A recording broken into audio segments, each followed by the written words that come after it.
नमस्कार. आपल्या सगळ्यांचे महाराष्ट्र सोशल न्यूज चॅनलमध्ये हार्दिक स्वागत. चला वळूया तर एका नवीन बातमीकडे. आजची बातमी. धुळे शहरातील पांझरा नदी किनारी चामुंडा माता मंदिरात चामुंडा मातेच्या मूर्तीची विधिवत प्राणप्रतिष्ठा संपन्न झाली. पालकमंत्री जयकुमार रावल, आमदार अनुप अग्रवाल, माजी खासदार सुभाष भामरे यांच्या हस्ते आरती करण्यात आली. मंदिराचे अध्यक्ष, विश्वस्त आणि नागरिकांची यावेळी मोठ्या संख्येने उपस्थिती होती. 2 तारखेपासून विविध धार्मिक कार्यक्रमाचे आयोजन या मंदिर परिसरात करण्यात आले होते.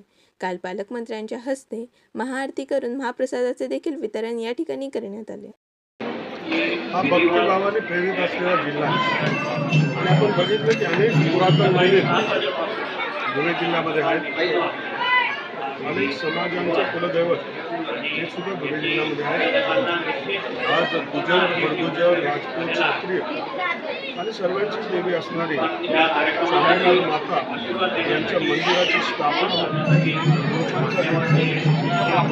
आलं.